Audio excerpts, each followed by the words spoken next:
Everything feels broken in Canada today. Communities are coming apart. This is a problem from coast to coast. So we can't blame a local police force, municipal government, or even province. It's just as bad, if not worse, in Vancouver, Montreal, and Toronto.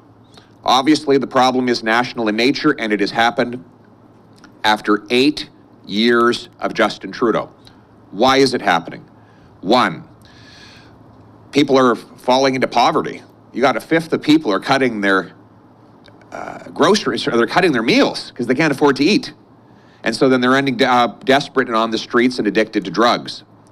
And that's because of the inflationary policies Trudeau's implemented that have driven up the cost of everything. Two, he's implemented a catch and release policy that allow the most prolific repeat violent offenders to go back onto the street again and again and again. You might think that our country is being overrun with thousands upon thousands of criminals. It's not. It's a tiny minority of repeat offenders who do almost all of the crime. The British Columbia Union of Mayors wrote a letter recently in which they said that the same 40 offenders were arrested in Vancouver 6,000 times. 40 people arrested 6,000 times in a year. That's 150 arrests per person per year.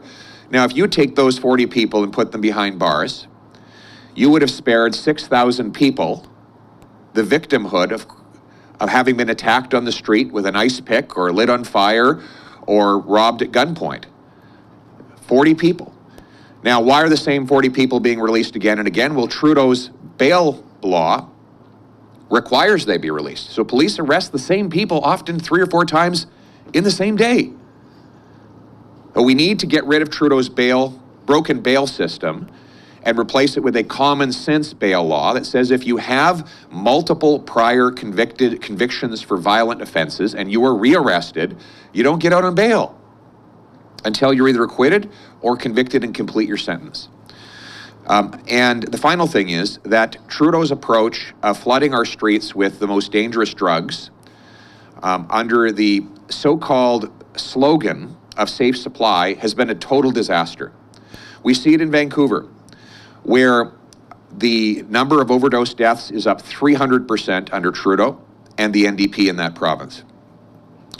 Giving people more fentanyl and heroin is not going to get them off of drugs. What we need is treatment. We need treatment facilities, and frankly, Alberta has the right answer.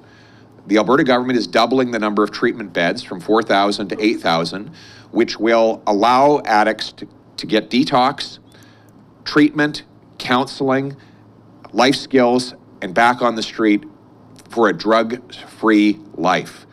And that's what I'm going to do. A Poilievre government will bring in a massive and very successful drug treatment program to save the lives of our brothers, our sisters, our friends, and our neighbors.